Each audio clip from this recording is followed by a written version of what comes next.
Assalamualaikum warahmatullahi wabarakatuh. Innalhamdulillah nahmaduhu wa nasta'inuhu wa nastaghfiruh wa na'udzu billahi min shururi anfusina wa min sayyiati a'malina may yahdihillahu fala mudilla lahu wa may yudlil fala hadiya lahu.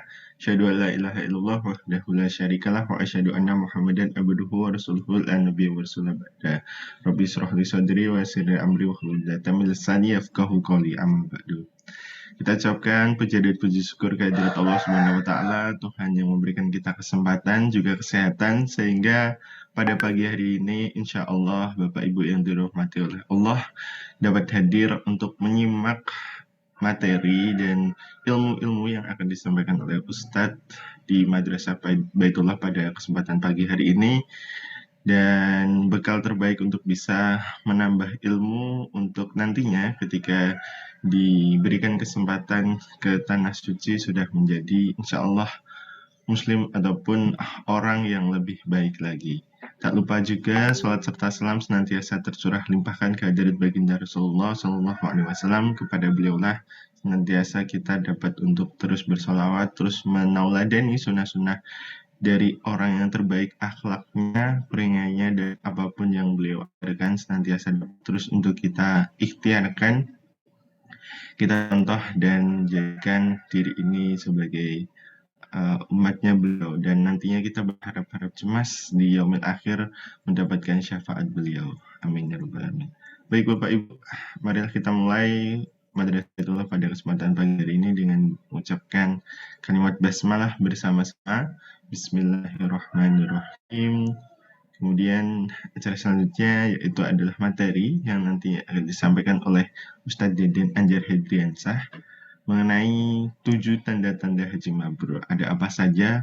Mungkin Bapak Ibu penasaran bagaimana haji itu ditandai dengan tanda-tanda yang bagaimana untuk menjadi haji yang mabrur. Nah, langsung saja untuk forum penyampaian materi yang akan disampaikan langsung oleh Ustadz Deden Anjar Hedriansah. Kepada Ustadz Deden Anjar Hedriansah, kami silakan. Terima kasih Mas Nizar. Bismillahirrahmanirrahim. Assalamualaikum warahmatullahi wabarakatuh. Waalaikumsalam warahmatullahi wabarakatuh. Alhamdulillahilladzi anzalal Qur'ana ala 'abdihi hudan wa nuran liyakuna lil 'alamina nadhiran wa shifaa'an lima fis sudur wasirajan munira. Asyhadu an la ilaha illallah wahdahu la syarikalah. Lahul asmaul husna was sifatul ula wa asyhadu anna Muhammadan 'abduhu wa rasuluhu nabiyul huda wa rasulul mujtaba. Allahumma shalli 'alaihi wa ala alihi wa ashabihi wa man tabi'ahum bi ihsanin ila yaumiddin wa sallim tasliman katsira, amma ba'd. Bapak Ibu yang dirahmati Allah, alhamdulillah pagi hari ini Allah masih melimpahkan karunia rahmatnya kepada kita semua, dan begitu banyak kenikmatan yang juga tercurah kepada kita sehingga pagi ini kita bisa hadir di majelis ini bermuajahah meskipun dari jarak yang jauh ya. Tentu ini semua berkat nikmat Allah Subhanahu wa taala, sehingga sudah sepatutnya kita bersyukur kepada Allah dalam bentuk taat ibadah kepadanya, karena ketaatan kita dan ibadah kita kepada Allah Subhanahu wa taala merupakan bentuk syukur yang sesungguh-sungguhnya. Dan mudah-mudahan Allah Subhanahu wa taala berkenan untuk menambahkan nikmatnya untuk kita semua sebagaimana yang telah dijanjikannya, la in syakartum la azidannakum. Baik, pada kesempatan pagi hari ini Bapak Ibu sekalian, kita insya Allah akan membahas hal-hal yang berkaitan dengan haji, ya. Terutama berkaitan dengan kemabruran haji. Karena ketika kita memiliki niat untuk berhaji, maka yang kita harapkan adalah mabrurnya haji kita. Allah menerima ibadah haji, karena haji ini satu ibadah yang berbeda memang dengan ibadah-ibadah lainnya ya. Karena membutuhkan waktu yang tidak sebentar, ya. Kemudian juga biaya yang tidak sedikit, ya. Kemudian tenaga yang juga tidak sedikit pula. 40 hari kurang lebih ya para jamaah haji berada di Haramain di tanah suci, dua tanah suci, melaksanakan ibadah haji dengan biaya yang besar sehingga menjadi eh, berat rasanya kalau kemudian seseorang melaksanakan ibadah haji tetapi kemudian hajinya tidak diterima oleh Allah Subhanahu wa taala. Ya, bahkan beberapa ulama menyarankan ya haji itu ya cukup sekali saja. Cukup sekali saja kalau orang sudah melaksanakan haji ya sudah, itu sudah gugur kewajibannya di dalam menjalankan eh, salah satu di antara rukun Islam, maka ibadah yang dalam tanda kutip ya sekali seumur hidup itu mestinya dijalankan dengan sebaik-baiknya, berikhtiar dengan sesungguh-sungguhnya untuk mendapatkan kemabruran di dalam haji. Nah, Bapak Ibu sekalian yang dirahmati Allah Subhanahu wa taala, hari-hari ini saudara-saudara kita yang menunaikan ibadah haji sudah mulai berdatangan ke tanah suci ya. Kloter pertama tentunya sudah berangkat dan memang untuk tahun ini kuota haji dari Indonesia menjadi eh, yang paling banyak ya dalam sejarah haji ya, sampai hari ini. Entah di tahun-tahun berikutnya ya, entah di tahun-tahun berikutnya. Sekarang berapa? 200 ya, 241.000 ya. 241.000 jamaah haji yang berangkat dari Indonesia. Jadi kita memang bisa membayangkan ya betapa padatnya ya, situasi nanti yang ada di Mekah. Sehingga kita doakan saudara-saudara kita, barangkali juga ada di antara keluarga kita yang sedang menunaikan haji. Kebetulan juga ayah ibu mertua saya juga sedang berangkat haji ini. Kemarin baru melepas dari Kebumen. Saya baru melepas bersama keluarga yang lainnya dari Kebumen berangkat haji, bapak dan ibu. Ya, mudah-mudahan sekali lagi semoga Allah memberikan kemudahan kepada saudara-saudara kita, ya. Kemudian juga menerima semua rangkaian haji yang ditunaikan dan tentu saja mudah-mudahan mereka kembali ke tanah air dalam keadaan diterima semua amal ibadah hajinya. Mabrur. Baik, sebentar saya izin untuk share screen.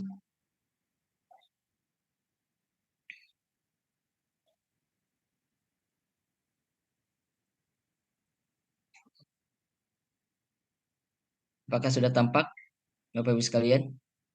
Sudah Sudah, Ustaz. Ustaz. Sudah Sudah nampak ya? Ustaz. Alhamdulillah. Baik. Bapak Ibu sekalian yang dirahmati Allah Subhanahu wa taala, apakah itu mabrur? Ya, kita sering mendengar haji mabrur ya. Dan biasanya ini berkaitan dengan ibadah haji atau umroh ya, mabrur ini. Sehingga seakan-akan istilah ini spesifik untuk ibadah haji dan ibadah umroh. Haji yang mabrur atau umroh yang mabruroh ya. Nah, tapi apa itu mabrur? Di dalam ibadah yang lain biasanya kita juga mengenal istilah makbul ya. Makbul itu artinya diterima, ibadah yang diterima. Nah, sebetulnya antara mabrur dan makbul itu juga tidak terlalu besar perbedaannya. Mabrur itu juga seringkali dimaknai makbul ya. Tetapi rupanya istilah ini seringkali lebih spesifik dinisbatkan, dikaitkan dengan ibadah haji dan umroh. Ada beberapa pendapat berkaitan dengan definisi dari kata mabrur ini. Saya menyampaikan sebagiannya saja. Jadi menurut Quraisy Shihab, kata mabrur itu berasal dari kata barra. Barra itu yang bermakna surga, benar, diterima, pemberian, atau keluasan dalam kebaikan. Itu barra. Jadi mabrur dalam bahasa Arab itu berasal dari kata barra. Yang maknanya tadi ya yang sudah disebutkan. Adapun menurut Imam Asy-Syaukani, mabrur itu artinya makbul. Nah, ini. Makbul itu diterima oleh Allah. Artinya kata mabrur ini tidak jauh berbeda dengan kata makbul yang biasanya juga dikaitkan dengan ibadah-ibadah yang lain ya. Tapi khusus ibadah haji ini seringkali dikaitkan dengan kata mabrur. Ada juga yang berpendapat mabrur itu berasal dari kata bir, artinya kebaikan. Artinya kebaikan. Nah, jadi eh, ada yang menarik dari salah satu makna mabrur ini, sebagaimana yang diungkapkan oleh Syihab, yang mengatakan bahwa mabrur itu berasal dari kata barra. Ya, barra itu salah satu maknanya itu adalah surga. Ya, salah satu maknanya adalah surga. Nanti kita mendapati bahwa Rasulullah SAW pernah mengatakan, ya, Rasulullah pernah mengatakan tidak ada balasan untuk haji yang mabrur kecuali surga. Jadi ibadah ini sangat dekat dengan janji surga, ibadah haji ini. Nah, kalau memang kita menyepakati makna mabrur yang berasal dari kata barra itu benar diterima, ya, kemudian merupakan pemberian, ya, dan memang haji itu adalah pemberian dari Allah Subhanahu wa taala. Ya, kita sering mendengar bahwa ibadah haji itu bukan semata-mata karena orang mampu secara finansial, ya. Memang itu menjadi syarat, ya, berangkatnya seseorang untuk menunaikan haji itu. Tetapi kita sering mendapati, ya, orang berangkat haji itu karena memang betul-betul pemberian dari Allah Subhanahu wa taala. Ada orang yang mampu tetapi tidak bisa berangkat. Ya, apakah karena sakit, ya, atau karena lalai, atau karena alasan yang lainnya. Tetapi ada orang yang mungkin kehidupannya sederhana, bahkan tidak mampu, tetapi bisa berangkat haji. Ya. Kita sering mendapati kemarin ketika umroh ada orang yang tinggalnya di hutan, ya, tinggalnya di hutan, artinya memang betul-betul di kampung sekali. Sehari-hari hanya mencari kayu bakar, tapi bisa berangkat umroh. Ada orang yang hanya jadi pemulung, ya, tapi bisa berangkat haji. Memang haji itu adalah pemberian dari Allah Subhanahu wa taala. Maka ini selaras dari dengan kata barra, ya, yang artinya salah satu artinya adalah pemberian.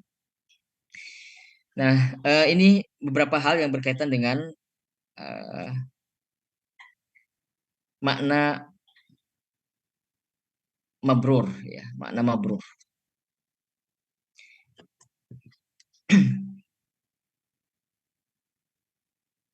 Haji yang mabrur ini memiliki keutamaan-keutamaan, ya. Di antaranya adalah sebagaimana yang tadi saya kutipkan hadis Rasulullah SAW yang diriwayatkan dari Imam Al-Bukhari dan Muslim, muttafaqun alaih, bahwa Allah Subhanahu wa taala menjanjikan surga bagi orang-orang yang mendapatkan haji mabrur. Rasulullah bersabda, "Al-hajjul mabrur laisa lahu jazaa'un illal jannah." Haji yang mabrur itu tidak ada ganjarannya kecuali surga. Artinya tidak ada balasan yang lebih pantas bagi orang-orang yang melaksanakan haji mabrur atau mendapatkan haji mabrur selain daripada surga. Yang lainnya tidak pantas, seakan-akan begitu. Kalau cuma pahalanya itu ya mendapatkan rizki yang banyak, kalau cuma pahalanya mendapatkan keberkahan gitu, kalau cuma pahalanya cuma keluarganya menjadi harmonis, yaitu nggak memadai, nggak setimpal, nggak selevel dengan kemabruran hajinya itu. Maka di sini ditegaskan, ya, dalam hadis ini kita perhatikan ditegaskan oleh Rasulullah SAW. Al-hajjul mabrur laisa lahu jaza. Ya, haji mabrur itu tidak ada ganjarannya kecuali surga. Ya, kecuali surga. Ini kan kalimat ini menunjukkan bahwa yang paling pantas itu, yang satu-satunya yang pantas untuk menjadi balasan bagi kemabruran haji itu adalah surga. Yang lainnya nggak pantas, gitu, nggak memadai, nggak selevel dengan kemabruran haji. Nah, ini menunjukkan betapa hebatnya, ya, haji yang mabrur itu. Sehingga satu-satunya yang pantas untuk menjadi balasan bagi kemabruran haji itu adalah surga. Nggak ada yang lain. Illal jannah, kecuali surga. Yang lainnya, ya, nggak selevel lah. Ya. Yang lainnya tidak memadai untuk dijadikan sebagai balasan bagi haji mabrur. Kemudian yang kedua, keutamaan haji mabrur itu adalah menjadi salah satu amalan yang utama. Dan kita sebagai mukmin ya, dianjurkan untuk memilih amalan-amalan yang utama di dalam beribadah. Jadi ibadah itu kan banyak dan luas cakupannya. Bahkan segala sesuatu yang kita lakukan dengan niat untuk beribadah menjadi ibadah. Tidur kita saja bisa menjadi ibadah. Ya, makan kita saja bisa menjadi ibadah kalau diniatkan ibadah. Tapi kalau tidak diniatkan ibadah itu hanya menjadi adah, hanya menjadi kebiasaan saja. Makan menjadi kebiasaan, tidak punya nilai ibadah kalau tidak diniatkan ibadah. Tidur menjadi kebiasaan saja, tidak punya nilai ibadah kalau tidak diniatkan ibadah. Tapi bisa menjadi ibadah kalau diniatkan ibadah. Jadi ibadah itu kan cakupannya luas. Tetapi kita dianjurkan untuk memilih amalan-amalan yang utama. Dan banyak hadis sebetulnya yang menjelaskan tentang amalan-amalan yang utama, amalan-amalan yang harus menjadi prioritas. Nah, di antaranya adalah haji yang mabrur.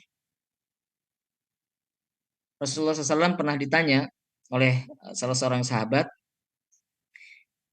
Sahabat itu bertanya, amal ibadah apa yang paling utama? Kemudian Rasulullah menjawab, beriman kepada Allah dan Rasulnya. Ya. Yang kedua, ketika beliau ditanya lagi, lalu apa lagi setelah beriman kepada Allah dan Rasulnya? Amal utama itu apa lagi? Beliau menjawab, jihad di jalan Allah. Lalu masih ditanya lagi, lalu apa lagi? Nah, yang ketiga Rasulullah mengatakan haji yang mabrur. Nah, ini ada dalam hadis riwayat Al-Bukhari dan Muslim. Haji yang mabrur. Ya. Jadi haji yang mabrur termasuk amalan yang utama yang harus menjadi prioritas dalam kehidupan kita. Memilih-milih ibadah itu harus yang utama. Ya. Kenapa demikian? Karena memang kita menyadari usia kita kan terbatas. Ya. Usia kita ini terbatas, maka kita harus berusaha mengumpulkan sebanyak-banyaknya amal agar bisa kita hadapkan kelak di hadapan Allah Subhanahu wa taala. Ya. Nah, kalau amal kita remeh-remeh, kecil-kecil begitu dan tampaknya tidak memadai untuk disandingkan dengan keutamaan surga Allah Subhanahu wa taala, nah kita menjadi khawatir. Tapi kalau kita sudah berusaha mengamalkan ibadah-ibadah yang utama yang pahalanya berlipat-lipat, maka mudah-mudahan itu bisa mensiasati usia kita yang terbatas. Jadi kalau kita usianya eh, ternyata hanya diberikan oleh Allah Subhanahu wa taala selama 60 tahun saja atau bahkan 40 tahun atau bahkan 50 tahun gitu. Sedikit atau sebentar masa kehidupan kita di dunia ini dan menjadi sulit bagi kita kalau hanya mengamalkan satu amalan yang bernilai satu pahala. Maka ada yang menganjurkan rumus untuk bisa menggapai kesempurnaan di dalam kehidupan kita itu atau banyak kebaikan dalam kehidupan kita itu adalah rumusnya satu unit waktu sama dengan satu unit amal sama dengan beberapa unit pahala. Jadi satu waktu ada satu ibadah yang kita lakukan, yang ibadah ini tidak hanya menghasilkan satu, bukan satu sama dengan satu sama dengan satu, tapi satu sama dengan satu sama dengan banyak. Ada satu waktu yang kita gunakan untuk beribadah, yang ibadah ini nilainya beberapa pahala, bukan satu pahala. Ya, sekali lagi bukan satu sama dengan satu sama dengan satu, tapi satu sama dengan satu sama dengan banyak. Misalnya, ada 1 jam yang kita lakukan untuk beribadah, satu ibadah. Tapi ibadah ini jangan bernilai satu pahala. Kalau bisa, ibadah yang memiliki banyak pahala. Ya, misalnya diantaranya ya haji mabrur. Ada satu waktu yang dilakukan yang nilainya tidak hanya satu, tapi banyak. Ya. Atau misalnya juga membaca Al-Quran. Ya, karena kan Rasulullah SAW pernah mengatakan satu huruf dalam Al-Quran bernilai 10 kebaikan. Misalnya ada 1 jam kita gunakan untuk ibadah. Ibadahnya apa? Baca Quran. 1 jam untuk satu ibadah. Ibadahnya membaca Al-Quran. Tapi membaca Al-Quran itu tidak hanya menghasilkan satu pahala, tapi banyak pahala, bahkan mungkin ribuan pahala membaca Al-Quran. Atau ada satu waktu yang kita gunakan untuk satu ibadah. Ibadahnya apa?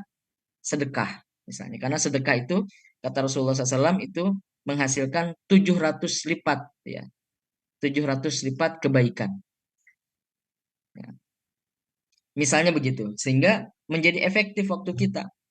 Karena waktu kita sekali lagi sempit, hanya sebentar saja kita hidup di dunia ini, maka kita harus mensiasati keterbatasan waktu kita itu dengan cara memilih amalan-amalan utama. Dalam hal ini adalah salah satunya haji yang mabrur. Sehingga orang-orang yang memang sudah diberikan kesempatan oleh Allah Subhanahu wa taala untuk berangkat haji, ya harus bersungguh-sungguh. Ya, meskipun memang faktanya ya kalau barangkali ada yang pernah berangkat umroh atau haji, ya kita mendapati tidak semua orang rupanya bisa atau punya obsesi untuk mendapatkan kemabruran itu di dalam berhaji. Ya, ada yang biasa-biasa saja, bahkan ketika sudah sampai di Haramain ya tidak ada semangat untuk beribadah ya dengan maksimal di sana. Sholat ya hanya di hotel saja misalnya. Ke sana ya hanya untuk belanja-belanja saja, jalan-jalan saja gitu. Mohon maaf ya. Tapi tidak ada semangat untuk menggapai kemabruran itu. Nah, sehingga sebetulnya kalau orang-orang yang sudah diberikan kesempatan untuk berhaji atau berumroh ya, maka tujuan utamanya, obsesi utamanya harus harus mabrur, mendapatkan kemabruran. Baik, yang ketiga adalah di antara keutamaan haji mabrur itu setara dengan jihad fi sabilillah. Ibunda kita Aisyah radhiyallahu anha pernah bertanya kepada Rasulullah SAW, wahai Rasulullah, apakah tidak sebaiknya kami keluar ikut berjihad bersamamu? Rasulullah menjawab, tidak, jihad kalian adalah haji mabrur dan itu adalah jihad bagi kalian. Jadi Aisyah pernah menyampaikan bahwa keinginan untuk ikut berjihad, ya, tetapi kata Rasulullah cukuplah dengan haji mabrur, maka itu sudah setara dengan jihad fi sabilillah. Nah, ini diantara keutamaan haji mabrur yang mudah-mudahan ini bisa memotivasi kita eh, yang sebentar lagi barangkali akan berangkat atau yang sudah berangkat. Kalau yang sudah berangkat, bermohon berdoa kepada Allah semoga haji yang pernah dilakukannya itu diterima oleh Allah Subhanahu wa taala menjadi haji yang mabrur, kemudian kelak berbuah surga. Ya. Yang belum berangkat atau yang akan berangkat ya harus memiliki motivasi yang besar, terutama adalah poin yang pertama ya, al-hajjul mabrur laisa lahu jazaun illal jannah. Haji yang mabrur tidak ada ganjarannya yang pantas ya kecuali surga. Baik. Lalu bagaimana agar kita bisa mendapatkan haji yang mabrur? Ya, ada beberapa hal yang barangkali perlu diperhatikan supaya haji kita benar-benar bisa diterima oleh Allah Subhanahu wa taala, dan ketika selesai menunaikan haji ada banyak dampak pada diri kita berupa bertambahnya kebaikan. Dan itu salah satu ciri kemabruran haji itu menjadi lebih baik dari sebelumnya ya. Nah, syarat untuk bisa mendapatkan haji mabrur atau ikhtiar yang bisa dilakukan untuk mendapatkan haji mabrur itu adalah yang pertama menjalankan haji dengan uang yang halal. Dengan uang yang halal. Itu betul harus kita pastikan. Nah, mudah-mudahan semua yang kita dapatkan dari rizki yang Allah berikan kepada kita memang betul-betul dari jalan yang halal. Tentu kita mulai memeriksa dari pekerjaan kita, ma'isyah kita, apakah pekerjaan kita adalah pekerjaan yang halal. Ya. Ikhtiar yang kita lakukan apakah dengan cara yang halal. Ya. Karena itu akan sangat berpengaruh. Ya. Akan sangat berpengaruh pada kemabruran haji seseorang. Bahkan tidak hanya sekedar haji ya, dalam konteks berdoa saja itu kalau di dalam diri seseorang itu melekat perkara-perkara yang halal kemudian berdoa kepada Allah Subhanahu wa taala, ya doanya tidak diterima oleh Allah. Dalam hadis kan dikatakan ya, ada seseorang yang rambutnya eh, rambutnya berantakan, kumal, pakaiannya kotor, dia melakukan safar perjalanan yang panjang. Yang seharusnya itu semua menjadi syarat-syarat diterimanya doa ya sebetulnya. Lalu kemudian dia mengangkat tangannya tinggi-tinggi. Yutilus safara ash'atha agbara wa yamuddu yadayhi ila sama. Ya, kemudian mengangkat tangannya tinggi-tinggi ke langit. Kemudian dia berkata, ya Robbi, wahai Tuhanku, kan begitu. Berdoa dia kepada Allah dengan semua keadaan yang seharusnya doanya diterima, yang seharusnya doanya diterima. Safar itu kan salah satu waktu di mana Allah mengabulkan doa seseorang ya. Salah satu doa mustajab itu saat safar. Ya kan. Kemudian dalam keadaan yang sulit ya. Kemudian salah satu adab berdoa itu kan mengangkat tangan. Nah, itu semua dilakukan, tetapi wa mat'amu haramun wa mashrabu haramun wa malbasu haramun wa ghudhiya bil harami fana yustajabalahu. Ya. Tetapi makanannya haram, ya kata Rasulullah, makanannya haram, minumannya haram, pakaiannya haram, dan dia bergelimang terjerumus kepada perkara-perkara yang haram, ya bagaimana Allah akan mengabulkan doanya, kata Rasulullah kan begitu. Jadi perkara-perkara yang haram ini akan membuat seseorang terhalang ya dari pengabulan doa, dari pengabulan diterimanya ibadah, ya termasuk haji yang mabrur. Rasulullah SAW pernah mengatakan di dalam sabdanya, apabila seorang keluar untuk melaksanakan haji dengan nafkah yang halal,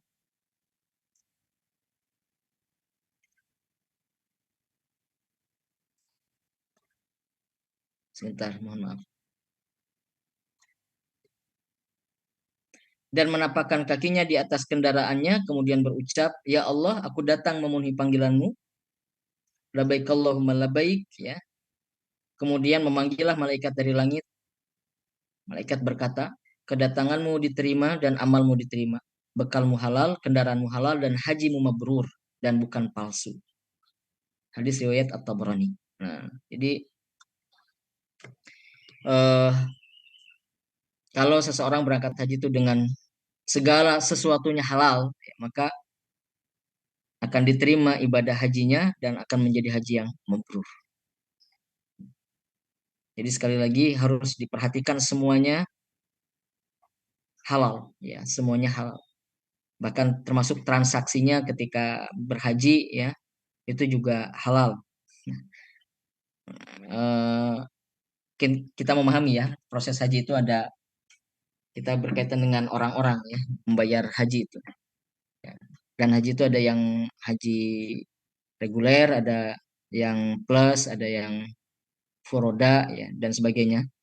Nah, jadi kita pastikan semuanya prosesnya, kemudian harta yang kita keluarkan semuanya halal ya, untuk bisa membantu kita mendapatkan haji yang mabrur. Kemudian yang kedua, menjaga diri dari dosa-dosa. Barang siapa yang berhaji kemudian tidak berkata-kata keji, tidak berbuat fasik, dia akan keluar dari dosa-dosanya seperti bayi yang dilahirkan oleh ibunya, bersih dari dosa. Hadis riwayat At-Tirmidzi. Nah, ini juga sekaligus menunjukkan hadis ini bahwa haji itu pembersih dosa. Haji adalah pembersih dosa. Bahkan di sini Rasul mengatakan akan keluar dari dosa-dosanya seperti bayi yang dilahirkan oleh ibunya. Jadi bersih lagi. Betul-betul bersih lagi. Seperti bayi yang baru dilahirkan oleh ibunya. Dan kita sangat membutuhkan ya, sarana-sarana, wasilah-wasilah seperti ini. Wasilah-wasilah pembersih dosa. Karena kesadaran kita bahwa kita ini seringkali berbuat salah, banyak dosanya. Dan Allah Subhanahu wa taala sebetulnya sudah banyak menyediakan sarana-sarana pembersihan dosa. Ya. Ada yang nilainya dihapuskan dosa setahun yang lalu. Nah, itu kan. Ada juga yang nilainya dihapuskan dosanya setahun yang lalu dan setahun yang kemudian. Ada yang dosa-dosanya dihapuskan per minggu, dari Jumat ke Jumat. Nah, itu kan dihapuskan dosanya. Jadi satu minggu itu selama rentang waktu Jumat ke Jumat itu dihapuskan dosanya bagi orang yang menunaikan sholat Jumat. Ada yang pekanan, ada yang harian. Harian itu dari sholat ke sholat, ya kan? Dari sholat ke sholat penghapusan dosa, mukafarat. Ya. penghapusan dosa dari zuhur ke asar, dari asar ke maghrib, dari maghrib ke isya, dari isya ke subuh. Itu ada penghapusan dosa kata Allah. Yang nilainya harian gitu. Ada yang nilainya tahunan dari Ramadan ke Ramadan, penghapusan dosa. Nah, haji ini nilai penghapusan dosanya itu menghapuskan dosa seumur hidup kita. Ya karena pahalanya adalah menghilangkan dosa-dosa dan kita akan kembali seperti bayi yang baru dilahirkan. Bersih lagi dosanya, dosa-dosanya bersih lagi, suci lagi. Selama seseorang ketika menjalankan haji ya tidak melakukan hal-hal yang bernilai dosa, ya, berkata-kata keji, ya tidak berbuat fasik, berkata-kata keji dan tidak berbuat fasik. Maka itu akan eh, menjadi peluang seseorang mendapatkan haji yang mabrur. Kemudian yang ketiga, menyempurnakan rukun, wajib, syarat, dan sunnah haji. Nah ini tentu harus kita perhatikan secara teknis ya di dalam rangkaian ibadah haji itu. Bahwa haji itu ada rukunnya, ada wajibnya, ada syaratnya, ada sunnahnya. Nah ini semua harus diikhtiarkan untuk dilakukan sesempurna mungkin ketika melaksanakan haji. Ya. Nah ini sekaligus kita sebutkan ya. Sebentar, mohon maaf. Baterainya mau habis. Saya cas dulu.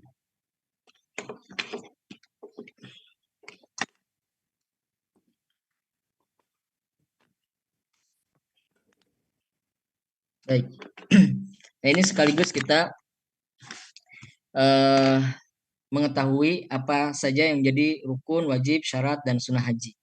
Jadi rukun haji itu ada ihram, kemudian wukuf di Arafah, tawaf di Ka'bah, kemudian sa'i di Safa dan Marwah, dan tahallul.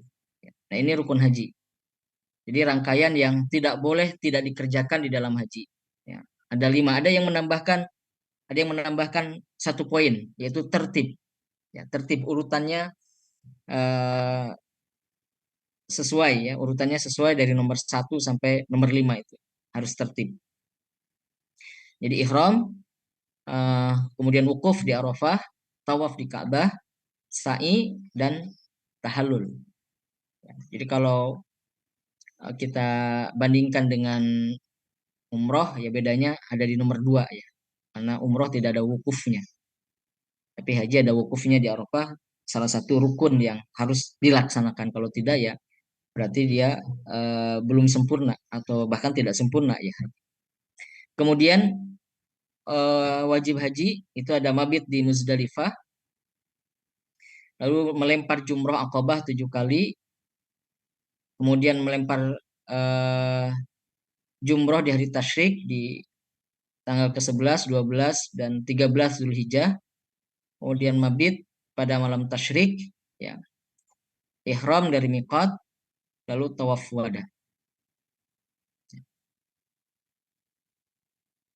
Lalu syarat haji ya, Islam, balik, berakal, merdeka, memiliki bekal untuk berangkat dan adanya kendaraan, tersedia kendaraannya. Ada macam-macam ya orang, ada yang berangkat pakai pesawat, ini yang normal ya. Ada yang pakai sepeda gitu. Ada yang pakai motor. Yang penting bisa sampai ya. Kendaraan yang bisa mengantarkan sampai ke tujuan, yaitu ke Mekah, Madinah. Memiliki bekal dan ketersediaan kendaraan ya, masuk pada waktu haji ya, tentu harus di masa-masa haji ya. Berbeda dengan umroh. Kalau umroh bisa kapanpun. Ya, tapi kalau haji ya harus di waktu haji. Kemudian fasilitas jalan yang kondusif ya. Kemudian jarak terjangkau yang memungkinkan ditempuh. Ya. Kalau masa dahulu ini berkaitan dengan masalah keamanan misalnya. Masalah keamanan, nah itu juga menjadi hal atau faktor yang menentukan syaratnya terpenuhi atau tidak. Ya. Kalau misalnya memang jalannya sangat tidak memungkinkan atau misalnya ada bahaya di tengah jalan ya syaratnya artinya belum terpenuhi di situ. Mungkin kalau dalam perjalanan sejarah dahulu ya, termasuk bangsa Indonesia itu pernah kan dijajah oleh Portugis. Pernah dijajah oleh Portugis di mana perjalanan haji itu dihalang-halangi, bahkan sebagiannya ada yang kemudian dihancurkan kapalnya, yang pada akhirnya itu dibantu oleh Turki Utsmani ya, dibantu oleh Turki Utsmani. Orang-orang India, orang-orang yang berangkat dari Indonesia ya, dari Aceh. Nah, itu banyak dihalang-halangi perjalanan hajinya oleh Portugis. Nah, ini termasuk di poin yang ketujuh dan kedelapan itu ya. Nah, kalau sekarang insya Allah kondusif ya, insya Allah kondusif. Kemudian sunnah haji yaitu ifrad. Ifrad ini mendahulukan haji sebelum umroh, mendahulukan haji sebelum umroh. Kemudian talbiyah, ya, tawaf kudum, ya, tawaf pendahuluan ketika datang. Kemudian salat sunnah tawaf sebanyak 2 rakaat. Ini sunnah haji. Nah, semua ini harus diikhtiarkan untuk dilakukan secara sempurna supaya kita bisa mendapatkan haji mabrur. Ini tentu saja bagian daripada ikhtiar ya. Kemudian yang keempat adalah mengambil hikmah yang terkandung dalam haji.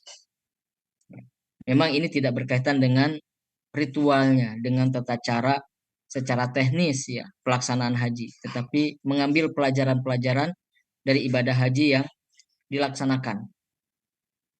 Ada banyak pelajarannya sebetulnya. Dan setiap orang barangkali punya hikmah tersendiri ketika berangkat haji itu bertemu dengan peristiwa apa itu hikmah yang sifatnya pribadi-pribadi. Nah, jadi setiap orang harus bisa mendapatkan sebanyak-banyaknya pelajaran. Nah, kalau ini ya yang saya sampaikan sebagiannya saja. Tapi kalau bisa sebanyak-banyaknya pelajaran, bahkan melihat sesuatu peristiwa jadikan pelajaran, mengalami pengalaman tertentu di sana jadikan pelajaran gitu. Ya, kan macam-macam. Pengalaman orang itu ketika di tanah suci macam-macam. Kita sering mendengar ya. Ada yang bahkan aneh-aneh gitu. Ada yang tersesat, ada yang dibantu oleh orang, ada yang mengalami peristiwa-peristiwa ajaib dan sebagainya itu.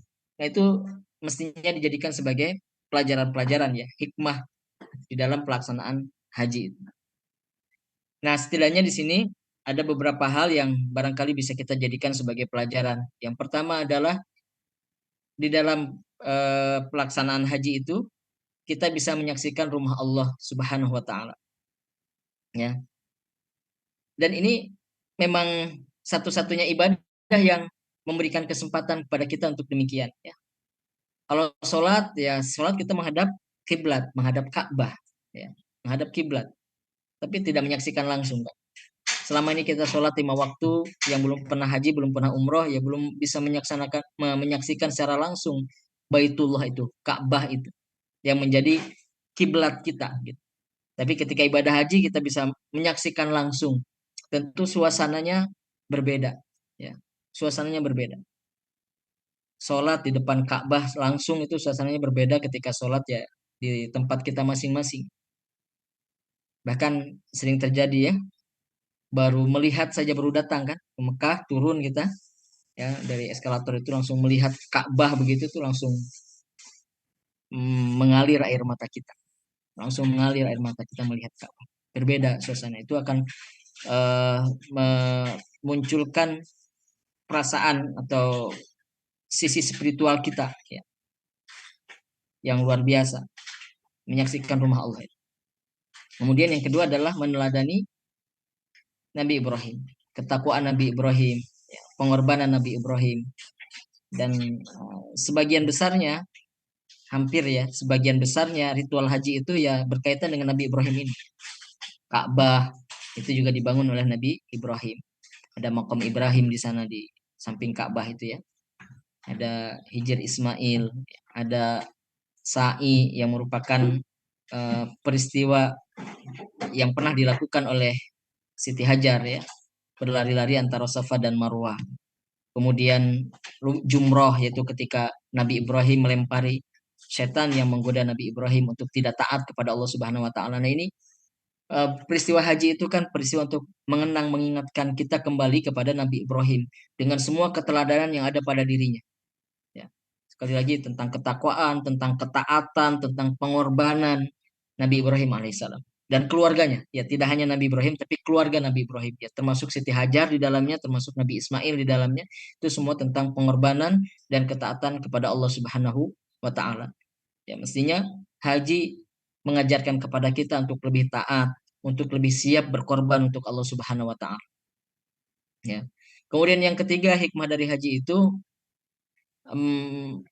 mengingatkan kita sebagai muslim untuk bersatu. Untuk bersatu. Kita bertemu dengan banyak orang di sana. Ya. Kita bertemu dengan eh, berbagai macam bangsa muslim. Ada yang dari Tajikistan, ada yang dari India, ya, ada yang dari Eropa. Ya, dari mana-mana kita bertemu dengan saudara-saudara kita yang berbeda-beda. Bahkan dalam tata cara ibadahnya juga berbeda-beda. Ya. Dalam tata cara ibadahnya berbeda-beda. Sehingga memang kalau kita nggak pernah kemana-mana, itu kita jadi sempit pemahaman agama kita. Saya pernah, salah satunya ya, saya pernah mengalami, ini peristiwa memang bukan tentang haji, tapi ini menunjukkan bahwa orang yang tidak pernah bergaul, tidak pernah bertemu dengan masyarakat yang lebih luas lagi, melihat perbedaan-perbedaan yang begitu beragam gitu, itu menjadi sempit dalam beragamanya. Jadi saya pernah khutbah, ya, jadi khotib Jumat, sholat Jumat. Itu kan ketika dari rangkaian khutbah itu diantaranya adalah berdoa. Nah, ketika berdoa di khutbah yang kedua itu, nah, saya biasanya memang mengangkat tangan begini. Jadi bukan begini, ya bukan mengangkat kedua tangan begini, tapi mengacungkan telunjuk jari begini. Allahumma gfir lil mu'minina wal mu'minat wal muslimina wal muslimat, kan gitu ya. Menunjuk begini. Sebagaimana ada di dalam salah satu hadis Rasulullah Shallallahu Alaihi Wasallam. Nah, selesai khutbah, selesai sholat, ada jamaah yang kemudian protes. Beliau bilang begini, Ustaz, kok tadi telunjuknya mengangkat begini gitu? Bukannya kalau berdoa begini? Begini, saya tidak pernah seumur hidup saya tidak pernah melihat ada yang seperti itu. Seumur hidup saya tidak pernah melihat ada khotib yang ketika berdoa, berdoanya begini gitu. Nggak pernah. Seumur hidup saya. Ya, saya hanya senyum-senyum saja dan mengatakan dalam hati saya, Bapak mungkin sholat Jumatnya di masjid Bapak saja dalam hati saya ya, nggak pernah ke masjid-masjid yang lain. Padahal ya banyak sekali khotib yang berdoanya begitu. Itu orang yang nggak pernah kemana-mana, orang nggak pernah kemana-mana, terus menghukumi yang lainnya yang tidak dia tahu ya, jadi salah gitu. Tapi kalau kita bertemu dengan banyak orang berbagai bangsa, kita akan menjadi lebih bijaksana dan itu akan membuat hati kita semakin terpaut dengan sesama muslim. Ya. Kemudian yang berikutnya yang keempat adalah sebagai penyempurna ibadah. Hikmah di dalam haji itu adalah untuk menyempurnakan ibadah. Nah, mestinya orang itu kan haji itu di antara rukun Islam ya, rukun Islam. Dan mestinya haji ini menyempurnakan. Jangan sampai haji sudah tetapi sholatnya kok bolong-bolong gitu. Berarti ini nggak ada manfaatnya apa gitu. Ini kan yang lainnya puasa, sholat, zakat, ya kan? Di antara ibadah-ibadah yang lainnya, rukun Islam di antara yang lainnya itu adalah puasa, sholat, zakat, ya. Ya haji bagi yang mampu, haji bagi yang mampu. Nah, jadi haji ini menyempurnakan, jangan sampai kemudian hajinya sudah, zakatnya tidak, ya puasanya bolong-bolong, sholatnya kadang-kadang. Nah, gitu. Ya, ada yang sudah ibadah haji, tapi mohon maaf masih belum menutup aurat gitu. Pulang dari haji juga masih belum menutup aurat gitu. Nah, ini kan jadi uh, apa namanya ya? Jadi tidak relevan ya. Jadi tidak relevan. Padahal ibadah haji itu mestinya adalah menyempurnakan ibadah-ibadah lain. Kemudian yang berikutnya sebagai penyemangat untuk beribadah. Sepulang haji ya, dan di antara ciri kemabruran haji itu adalah semakin bersemangat untuk beribadah. Di antaranya karena ya, ibadah haji itu menghapuskan dosa-dosa. Tadi yang sebagaimana sudah dikutipkan hadisnya ya. Kalau berhaji tidak fasik, tidak mengucapkan kata-kata keji, maka dia akan terhapuskan dosanya seperti bayi yang baru dilahirkan. Ya. Dan dampak dari dihapuskan dosa-dosa itu akan membuat seseorang menjadi semakin semangat beribadah. Karena di dalam kitab Ihya Ulumuddin ya, yang ditulis oleh Imam Al-Ghazali, atau di dalam kitab Minhajul Abidin yang ditulis oleh Imam Al-Ghazali, beliau mengatakan dosa itu ibarat beban. Dosa itu ibarat beban yang membuat seseorang berat untuk beribadah. Beban membuat seseorang berat untuk ibadah. Ya seperti kalau diumpamakan seperti orang yang berjalan tetapi memikul beban berat, menggendong ransel penuh dengan isinya gitu, misalnya. Itu kan seseorang tidak bisa berlari, tidak bisa lincah, tidak bisa gesit karena bebannya terlalu berat. Memikul beban yang terlalu berat. Coba kalau ranselnya itu ditaruh, diletakkan, nah dia bisa lari kencang gitu. Dia bisa lebih gesit, dia lebih bisa lebih cepat di dalam ketika berjalan. Nah, begitu juga dosa. Dosa itu kalau orang dosanya terlalu berat, memikul beban dosa, dia dalam beribadah nggak bisa gesit, berlambat-lambat, ya bahkan akhirnya tidak bisa melaksanakan ibadah karena dosa. Ya, tapi haji itu menghapuskan dosa-dosa. Mestinya setelah haji diselesaikan, dia mendapatkan kemakburan dalam haji, melesat dia dalam ibadah. Ya, ringan, ringan. Mau sholat ringan, mau puasa ringan, mau sedekah ringan gitu. Menjadi ringan semuanya karena dosanya sudah terampun. Nah, itu hikmah dari ibadah haji. Kemudian yang terakhir, eh, haji yang mabrur itu punya beberapa ciri, tetapi yang di apa namanya disampaikan di dalam beberapa hadis, setidaknya ada dua hadis ya, itu berkaitan dengan tiga hal ini. Tapi bisa sangat banyak sebetulnya ciri-ciri dari haji mabrur itu. Ya termasuk tadi ya, menjadi bersemangat untuk beribadah itu juga menjadi salah satu ciri haji mabrur. Tapi setidaknya kita mengutipkan dari dua hadis ini. Yang pertama, hadis yang diriwayatkan oleh Imam Ahmad atau Tabrani, Ibnu Khuzaimah, Al-Baihaqi dan Al-Hakim. Ya. Rasulullah ditanya, "Qila ya Rasulullah, wa ma birruhu?" Nah, setelah Rasulullah SAW menjelaskan tentang haji mabrur, para sahabat bertanya, "Apa haji yang mabrur itu?" Kata para sahabat. Kemudian Rasulullah bersabda, "Qala sallallahu alaihi wasallam, it'amu ta'am wa tibul kalam." It'amu ta'am wa tibul kalam. Ya, memberikan makan kepada orang lain, wa tibul kalam, dan mengatakan perkataan yang baik. Perkataan yang baik itu ya banyak syaratnya, tidak berbohong, tidak menyakiti orang lain, ya, mengandung nasihat, kemanfaatan, itu perkataan yang baik. Kemudian di dalam riwayat yang lain, wa fi riwayat di Ahmad wal Baihaqi, dalam riwayat Ahmad dan Baihaqi, it'amut ta'am, ya, haji mabrur itu adalah it'amut ta'am wa ifsya'us salam, memberikan makan dan menebarkan salam atau menebarkan kedamaian. Maka kalau disimpulkan, dikumpulkan dua hadis ini, ada 3 poin di situ yang merupakan tanda kemabruran haji, yaitu tayyibul kalam, berkata yang baik, atau tayyibul kalam, berkata yang baik, kemudian ifsya'us salam, menebar kedamaian, dan at'imut ta'am, memberi makan. Nah, ini 3 hal ini tampaknya lebih banyak pada aspek-aspek sosial, ya, kebaikan sosial pada orang lain. Nah, jadi kalau orang sudah haji, sikapnya kepada orang lain itu jadi baik mesti. Kata-katanya kepada orang itu jadi baik, menenteramkan, tidak menyakiti orang lain, tidak menebar kebencian, tidak menebar kebohongan, ya. Kemudian juga menebar kebaikan. Orang yang bergaul dengannya itu merasa selamat, merasa aman, merasa nyaman, menebar kebaikan, ya. Atau mencontohkan kebaikan, jadi teladan di dalam kebaikan, itu juga ifsya'us salam. Kemudian yang ketiga adalah at'imut ta'am, memberi makan. Lebih banyak bersedekah, lebih banyak berinfak. Orang-orang di kanan kirinya, di sekitarnya terbantu. Ada orang kesulitan, dibantu. Nah, itu salah satu ciri kemabruran haji.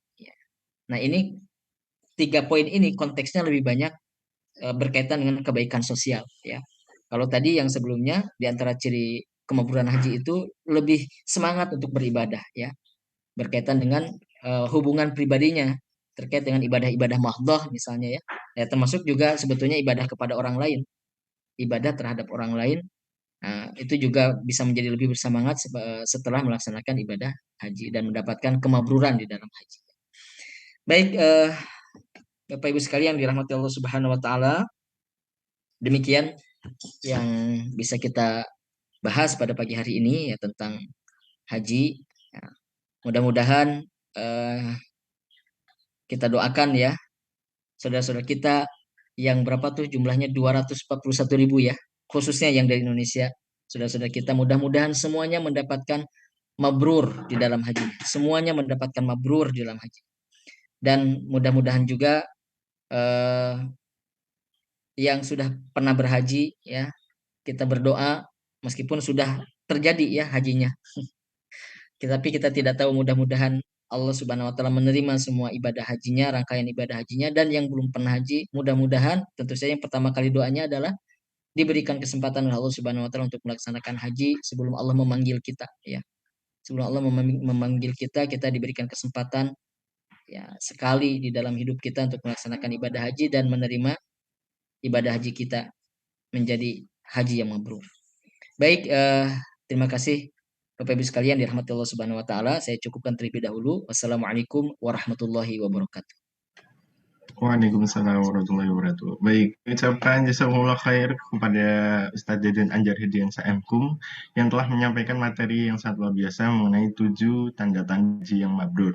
Dan salah satu yang bisa kita lakukan adalah bagaimana cara kita untuk terus bisa beribadah mendekatkan diri kepada Allah Subhanahu wa taala, dan juga ketika haji yang mabrur itu ditandai dengan hablum minannas kita juga yang menjadi meningkat atau lebih baik lagi. Bapak Ibu, sesi selanjutnya adalah sesi tanya jawab. Kepada Bapak Ibu yang memiliki pertanyaan, silahkan bisa dituliskan di kolom komentar atau bisa mengangkat tangan. Tetapi sembari kita menunggu untuk pertanyaan saya disampaikan, saya izin untuk menyampaikan beberapa program yang ada dari Wonderful Umroh. Yang pertama adalah program umroh di Wonderful Umroh dimulai dengan harga hanya sekitar 25 jutaan. Kemudian juga ada program haji khusus daftar sekarang berangkatnya 6-7 tahun lagi. Kemudian ada spesial haji furoda, daftar sekarang berangkat tahun depan. Kami juga menyediakan badal haji dan umroh, menyediakan dana talangan prodi haji dan umroh dengan program umroh dulu, bayarnya kemudian. Kemudian dari umroh juga menyediakan kemitraan bagi Bapak Ibu yang ingin turut juga berkhidmat membantu untuk bisa memberangkatkan saudara-saudara kita untuk bisa ke Tanah Suci. Wonderful Umroh membuka kemitraan dengan bagi keuntungan, bagi hasil profit, binaan, dan juga marketing tools, serta kesempatan gratis untuk bisa berangkat umroh. Kemudian mari lanjutkan niat kita ke Tanah Suci dengan bisa untuk membayar 100.000. Bentuk kesungguhan niat akan mendapatkan Syal Wonderful Umroh sebagai penanda bahwa kita sudah meniatkan diri dan juga sebagai pengingat kita selalu untuk ingat ke Baitullah. Nah, mari bergabung Bapak Ibu bersama dengan umroh semua bisa ke Tanah Suci. Kita lanjutkan untuk sesi pertanyaan. Dan di sini sudah ada satu penanya dari Ibu Ani Agustini yang sudah mengangkat tangan. Kami silakan untuk bisa bertanya kepada Ustadz. Bisa di-on-kan Ibu Ani Agustini untuk bertanya langsung kepada Ustadz. Ya. Sebelumnya mohon maaf Mas Nizar, mungkin mohon maaf Bu sebelumnya. Nanti saya hanya bisa untuk menjawab satu pertanyaan saja. Mohon maaf sebelumnya karena setelah ini saya ada acara lagi. Baik Ustadz. Itu ya Mas Nizar ya. Nanti bisa di ini yang kalau ada yang sudah menulis di chat nanti mungkin bisa dicatat terlebih dahulu oleh Mas Nizar. Barangkali saya nanti punya kesempatan untuk menjawabnya di lain waktu. Baik Ustadz. Baik, untuk Ibu berarti nanti untuk pertanyaan sudah ada di kolom komentar, jadi kami persilahkan dulu untuk yang pertama Ibu Ani Agustini ya, untuk bisa menyampaikan pertanyaannya. Silakan Ibu. Ya, baik Ustadz. Assalamualaikum warahmatullahi wabarakatuh. Ustadz izin bertanya, antiran haji itu kan sangat panjang ya, yang resmi dari pemerintah itu haji reguler, kemudian ada haji plus, dan kemudian juga ada haji furoda.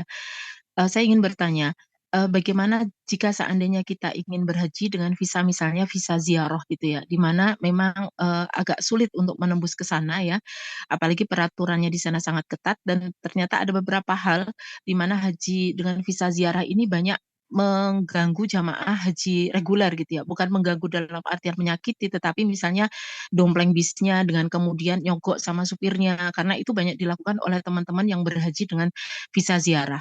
Nah, sebetulnya kami sendiri kan tertarik ya, karena lebih relatif murah dan kemudian tapi ragu dengan cara-cara seperti itu gitu loh. Nah, menurut Ustadz sendiri bagaimana dengan kondisi teman-teman yang berhaji dengan visa ziarah, mengingat ada banyak hal yang akhirnya menjadikan kita itu berhaji tapi was-was Ustadz. Mengingat apa namanya, iklannya itu sangat menarik ya Ustadz ya, berhaji dengan murah dan cepat gitu. Mohon pencerahannya Ustadz. Jazakumullah khairan katsira. Wassalamualaikum warahmatullahi wabarakatuh. Waalaikumsalam warahmatullahi wabarakatuh.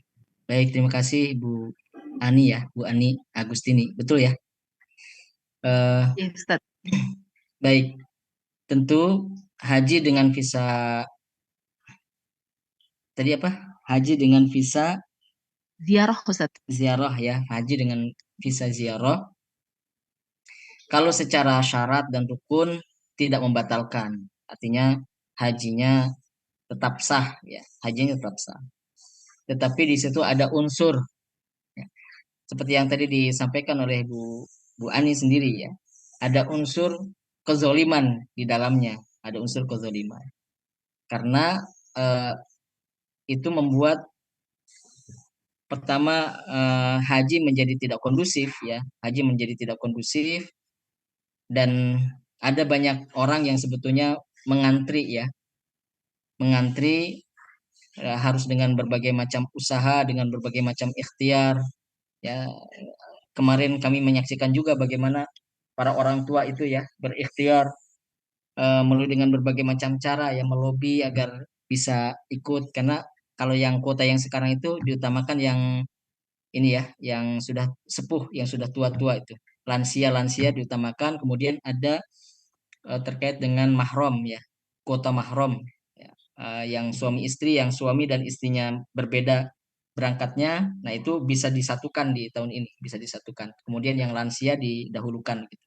Ada berbagai macam cara yang sudah dilakukan sebetulnya oleh pemerintah untuk bisa mengkondusifkan haji ini. Tapi kalau kemudian ada banyak orang yang karena alasan mampu, tetapi mungkin pengen segera ya dan tidak menunggu antrian yang lama, yaitu menjadi suasana menjadi tidak kondusif. Kalau satu orang, dua orang mungkin tidak terlalu bermasalah, tidak ada persoalan. Tapi kalau ada banyak orang yang melakukan hal semacam ini kan menjadi sangat tidak kondusif. Sehingga kita dalam hal ini ya memang perlu bersabar ya, perlu bersabar dengan ya menggunakan berbagai macam cara berdoa kepada Allah Subhanahu wa taala. Sekali lagi ibadah haji itu kan memang betul-betul pemberian dari Allah, rizki dari Allah Subhanahu wa taala. Kemarin yang saya tahu itu ya, bapak saya itu berbeda berangkatnya dengan ibu. Ibu duluan, bapak belakangan. Tetapi karena ternyata ada kuota mahram itu, akhirnya disatukan sekarang hari apa namanya tahun ini berangkat gitu. Dan itu juga barangkali sebelumnya tidak terbayang akan bisa seperti itu. Nah, nanti ada berbagai macam skenario yang diberikan oleh Allah Subhanahu wa taala selama niat kita ikhlas. Atau kemudian kemungkinan mungkin misalnya diberikan rezeki jadi melimpah-limpah sehingga bisa apa bisa haji plus misalnya, bisa jadi mendapatkan haji plus atau bahkan furoda misalnya gitu yang menunggu hanya berapa tahun, 1 sampai 2 tahun itu ya, haji furoda itu, atau yang haji plus yang 5 sampai 6 tahun dan sebagainya itu ya, kita tidak tahu asalkan kita punya niat. Bahkan kalaupun mungkin saja kita tidak sempat berhaji setelah kita berusaha menabung sekian dan kita sudah mampu, tapi ternyata ya usia kita tidak sampai ya, tapi kita sudah betul-betul niat yang kuat, mudah-mudahan itu juga menjadi apa namanya menjadi salah satu hal yang bisa kita mendapatkan nilai haji, bahkan haji mabrur, meskipun barangkali kita belum sampai ke Baitullah, tetapi Allah sudah mencatat kita sebagai seorang haji yang mabrur. Nah begitu. Jadi menurut saya hal-hal yang demikian kalau bisa kita hindari ya, sebab ada unsur ketidakbaikan di dalamnya, ada unsur kezaliman di dalamnya. Baik, demikian saya kira. Terima kasih. Mohon maaf sekali lagi saya tidak bisa menemani sampai akhir ya, artinya sampai semua pertanyaan terjawab, karena setelah ini kami ada acara lagi. Mudah-mudahan di lain waktu kita bisa menyambung ya. Ya, Ustaz. Baik, terima kasih. Dan Baik. setelah ini saya langsung mohon pamit ya, Mas Nizar dan Bapak Ibu Ya, sekalian. Ustaz. Tidak apa-apa, Ustaz. Terima kasih. Jazakumullah khairan katsira. Assalamualaikum warahmatullahi wabarakatuh. Waalaikumsalam warahmatullahi wabarakatuh. Baik, kami ucapkan sekali lagi jazakumullah khair kepada Ustaz Deden Anjari Diansyah yang telah menjawab pertanyaan, dan juga Bu Agustini yang telah bertanya. Sesi diskusi kita pada pagi hari ini telah sampailah kita di penghujung acara di agenda Madrasah Baitullah di kesempatan pagi hari ini. Ada 3 nilai yang tadi saya dapatkan dari penyampaian materi yang ada seharusnya di diri kita dan diikhtiarkan, yaitu adalah nilai-nilai mengenai tayyibul kalam, ifyahus salam, dan atimut ta'am. Meskipun kita masih belum diberikan kesempatan mungkin di tahun ini untuk bisa berangkat haji, semoga saja nilai tadi dapat diikhtiarkan untuk senantiasa ada di diri kita dan niat kita untuk senantiasa bisa pergi haji dan umroh. Terima kasih Bapak Ibu atas partisipasinya. Kita akhiri sesi Madrasah Baitullah pada kesempatan pagi hari ini dengan baca hamdalah. Alhamdulillahirabbil alamin. Subhanakallahumma bihamdika asyhadu an la ilaha illa anta astaghfiruka wa atubu ilaik. Terima kasih atas kesempatan dan kekurangannya mohon maaf dari kami. Sekian, wassalamualaikum warahmatullahi wabarakatuh. Sampai jumpa di Madrasah Baitullah pekan depan Bapak Ibu. Waalaikumsalam warahmatullahi wabarakatuh. Terima kasih. Mohon izin kami. Silakan bisa melanjutkan aktivitasnya Bapak Ibu. Ya, assalamualaikum. Assalamualaikum warahmatullahi There's something on my mind, I just can't get it right, can't get it right. It doesn't go away, doesn't go away. Even though I try to ignore it, I just want peace of mind, I want peace of mind. I feel like breaking down time after time, and it keeps coming back, always coming back. Hey, all my life, doubting was a part of me. Day and night, I fight my insecurities, asking why am I, who am I just want some peace of mind. And the salam, wa minka salam.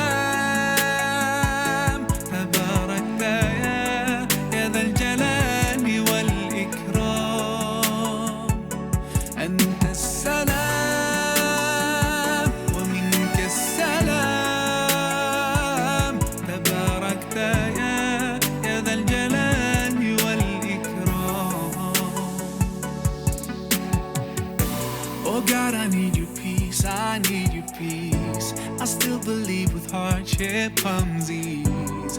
Make the stress go away, go away. All my life, I know you've been guiding me. You're the one who knows my destiny. I'll be alright, I'm sure that you look after me. You know what's inside of me. And the salam, wa minka salam.